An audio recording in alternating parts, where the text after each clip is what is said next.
किया जप किया तप संयम किया, व्रत किया स्नान। जब लग जुगत ना जानिए, भाव भगत भगवान। किया जप किया तप संयम किया, व्रत किया स्नान। जब लग जुगत ना जानिए, भाव भगत भगवान। कहें कबीर अब जानिया, संतन हृदय मझार। सेवक सो सेवा भले, जिह घट बसे मुरार। किया जप किया तप संयम किया, व्रत किया स्नान। जब लग जुगत ना जानिए, भाव भगत भगवान।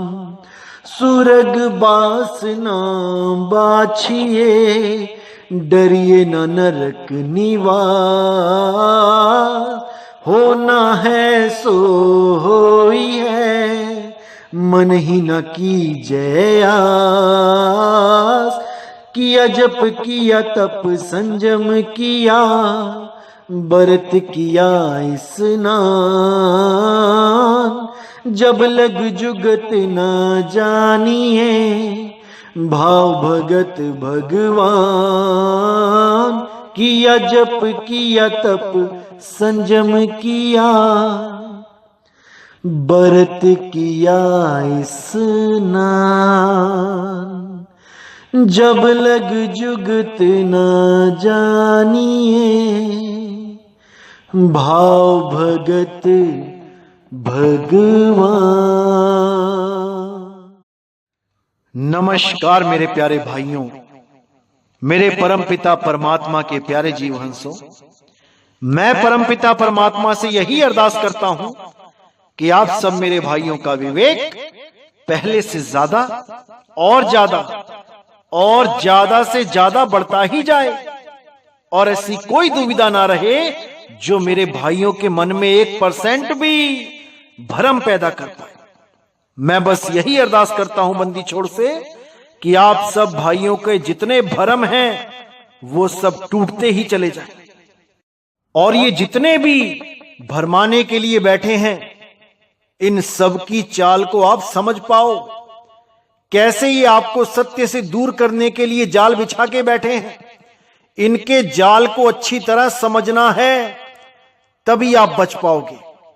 अगर गलती से भी इनके जाल में फंस गए तो मेरे भाइयों ये अनमोल जन्म बर्बाद हो जाएगा। दोबारा 84 में जाना पड़ेगा, फिर लाखों करोड़ों जन्मों के बाद ये एक जन्म मिलेगा। इसको बहुत संभाल के खेलना है मेरे भाई। ये खेल ऐसा है, ये आखिरी पासा है तुम्हारे पास। अगर ये पासा ना पड़ा तो फिर 84 में जाना पड़ेगा। बहुत ज्यादा विवेक लगाना है, बहुत होशियारी से चाल चलनी है। इसीलिए साहिब ने बोला, लख 84 भरम के पौ पे अटके आए, और अब की पासा ना पड़ा तो फिर 84 जाए। अगर इस बार तुम नहीं जीत पाए तो वापस 84 में जाना पड़ेगा। कोई बचाने वाला नहीं है। अब कौन बचाता है, इस पे विचार करना है। क्या परमात्मा स्वयं आते हैं बचाने? क्या परमात्मा किसी इंसान के रूप में आते हैं बचाने? क्या परमात्मा किसी गुरु के रूप में आते हैं बचाने? इस पे विचार करना पड़ेगा कि हमें बचाने कौन आता है, कैसे आता है, किस स्वरूप में आता है।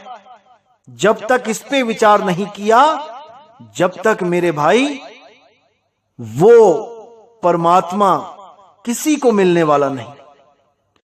बिल्कुल पास होते हुए भी आप उससे मिल नहीं सकते, बात नहीं कर सकते, एक दूसरे को महसूस नहीं कर सकते, क्योंकि आपको वो जुगत ही नहीं पता है जिसके द्वारा आप उसके संपर्क में आओगे। इसीलिए वाणी में बोला, किया जप किया तप संयम किया, व्रत किया स्नान।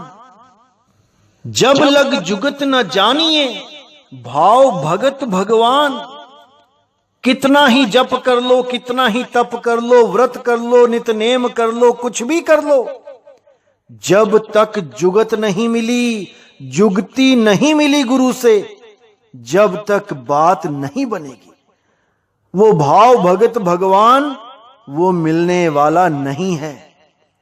इसीलिए बार बार संतों ने यही बोला कि भाई किसी भेदी गुरु की शरण में जाओ, वही आपको बताएगा कि मार्ग कहां है, कैसे प्राप्ति होगी। वही आपको समझा सकता है कि असल में परमात्मा की प्राप्ति कैसे होगी और उसका असली स्वरूप क्या है, क्योंकि हमें उसका स्वरूप ही नहीं पता है कि उसका स्वरूप है क्या। कोई उसे आदमी की तरह जानता है कि परमात्मा की भी 2 आंखें, 2 हाथ, 2 पैर हैं।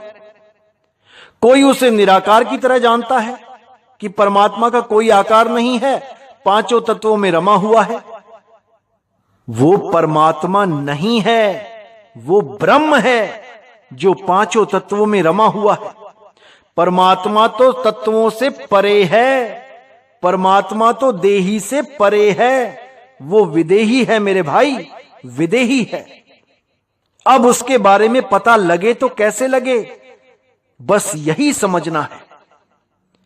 जब तक आपने इसको नहीं समझा, जब तक बात नहीं बनेगी, क्योंकि परमात्मा ही अपने बच्चों को बचाने के लिए शब्द रूप में सारे संसार में ज्ञान देते हैं, वही समझाते हैं कि उनका स्वरूप क्या है।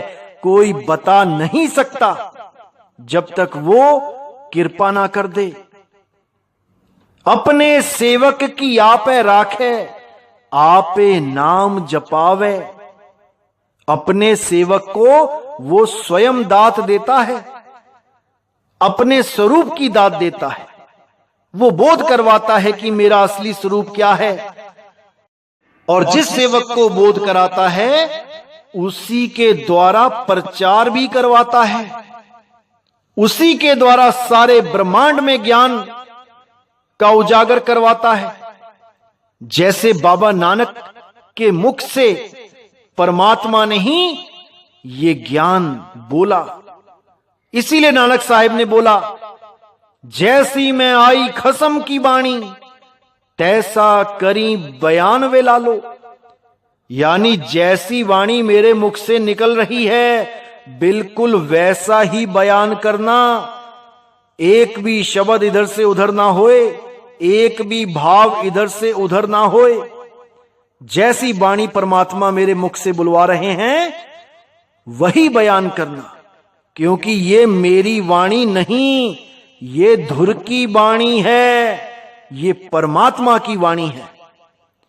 तो परमात्मा संतों के मुख से इस ज्ञान का उजागर करवाते हैं, जिसे सुन के सारे ब्रह्मांड के जीव इस ज्ञान को समझ के परमात्मा से प्रेम करते हैं, परमात्मा को पाने के लिए ललायित हो जाते हैं, परमात्मा को पाने के लिए दिन रात रोते हैं।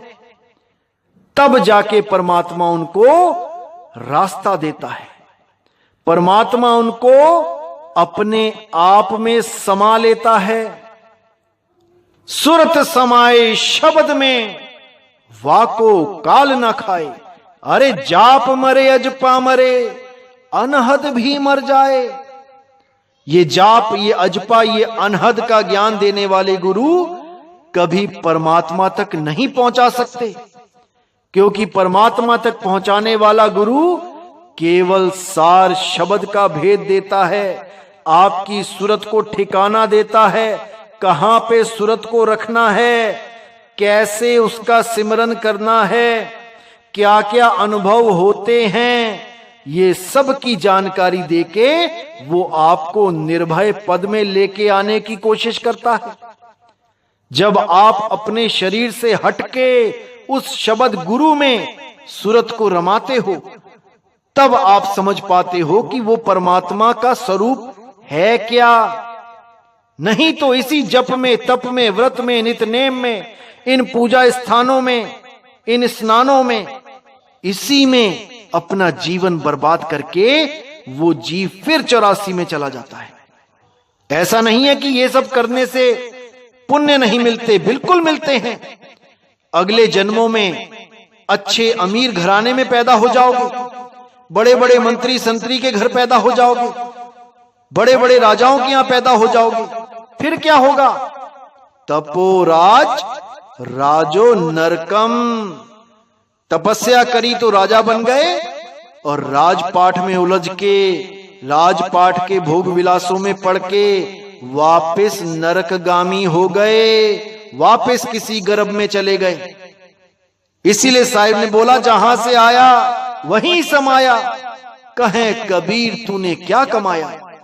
गर्भ से ही आया और फिर गर्भ में चला गया। क्या फायदा ऐसी भक्ति का, क्या फायदा ऐसे जप तप का। अरे भाई, ऐसा गुरु ढूंढो जो तुम्हें जन्म मरण से, इस गर्भ जून से, इस नरकवास से जीते जी मुक्त करवा दे। केवल ऐसा गुरु तुम्हारा कल्याण कर सकता है जो तुम्हें जीते जी अनुभव करवाए, जीते जी मुक्ति प्रदान करवाए। ये मरने के बाद के स्वर्ग और नरक का झांसा ना दे कि मरने के बाद स्वर्ग चले जाओगे, मरने के बाद सतलोक चले जाओगे, मरने के बाद अकह लोक, अगम लोक, अनामी लोक चले जाओगे। मरने के बाद ना तो कोई तुम्हें देखने जाएगा और ना ही तुम यहां बताने आ पाओगे कि मैं कहां पहुंच गया हूं। लेकिन जो सत्य का अनुभव होता है वो प्रत्यक्ष होता है। वो जब मालिक की दया होगी, जीते जी अनुभव करोगे। उसी अनुभव को सत्य शब्द बोला गया है, उसी को सत्य नाम बोला गया है, उसी को सार शब्द बोला गया है। वो जीते जी अनुभव होता है। और अगर कोई सोचे कि मरने के बाद शब्द की प्राप्ति होगी, वो अभी अज्ञान में ही जी रहा है। उसको अभी पता ही नहीं है कि सार शब्द की क्या महिमा है। तो आज जिस मुद्दे पे हम बात करेंगे वो मुद्दा है अवतार। क्या होता है अवतार? जैसे कि आपने बहुत से धर्म ग्रंथों में, पुराणों में बहुत से अवतारों की बातें पढ़ी हैं, बहुत से अवतारों की कहानियां सुनी हैं। तो ये अवतार क्या होते हैं, आज इस पे विचार करेंगे। तो सबसे पहले मैं आपको बताना चाहूंगा कि अवतार दो प्रकार के होते हैं। एक अवतार जो होता है वो देहधारी होता है। वो देहधारी होता है, देह के साथ आता है और देह को ही अवतार घोषित किया जाता है। सारे संसार के आगे उसकी देह की ही महानता बताई जाती है, क्योंकि वो अवतार धर्म की स्थापना के लिए आते हैं। जब दुनिया में पाप बढ़ जाता है, बेईमानी, चोरी, ठगी बढ़ जाती है, कत्लेआम बढ़ जाता है, तो कोई ना कोई अवतार आके पापियों का नाश करता है। ध्यान रखना, पापियों का नाश करता है। इन अवतारों को कबीर साहब ने माया के अवतार बोला है बीजक में, और इन अवतारों से अन्य एक अवतार होता है जो परमात्मा का अवतार होता है। वो परमात्मा का अवतार विदेही होता है, उसमें देह की कोई मान्यता नहीं होती। वो देह का केवल इतना रोल होता है कि आपको विदेही का ज्ञान समझा सके, इससे ज्यादा देह का कोई रोल नहीं होता। अवतार, जब इस शब्द को आप समझेंगे तब आपको समझ में आएगा कि अवतार का क्या मतलब होता है। अवतार का मतलब होता है उतरना, नीचे उतरना। यानी नीचे आना। अब इन दोनों ही अवतारों को जब आप देखेंगे तो दोनों में एक बात तो सेम नजर आएगी कि नीचे आना। जैसे मन और माया के जो अवतार हैं उनके लिए क्या बोला गया है कि वो ऊपर के लोकों में रहते हैं, दिव्य लोकों में रहते हैं और वहां से नीचे उतरते हैं इस मृत्यु लोक में धर्म की स्थापना करने के लिए, और धर्म की स्थापना करके वो वापस अपने दिव्य लोकों को ऊपर चले जाते हैं। अब जो परमात्मा का अवतार बताया गया है वो दो प्रकार से बताया गया है।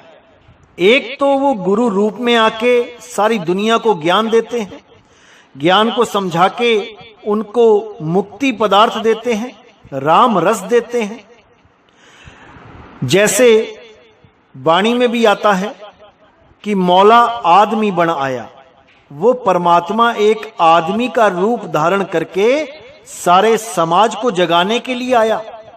वो कबीर साहब के रूप में आया, वो चारों युगों में आया, और कबीर साहब ही वो पहले शख्स हैं जिसके लिए बहुत से धर्मों के लोगों ने भी बोला कि सबसे पहले जागने वाला संत कबीर ही है। कबीर से पहले कोई भगत हुआ ही नहीं, कोई जागा ही नहीं। असल में वो लोग ये असलियत नहीं समझ सकते, नहीं समझ पाते कि कबीर साहब पहले से ही जगे हुए हैं।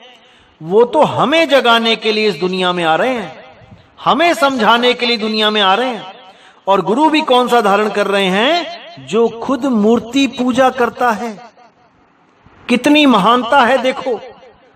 यानी जो खुद मूर्ति पूजा कर रहा है, जो जड़ वस्तुओं की पूजा कर रहा है, उनको अपना गुरु बनाते हैं आके।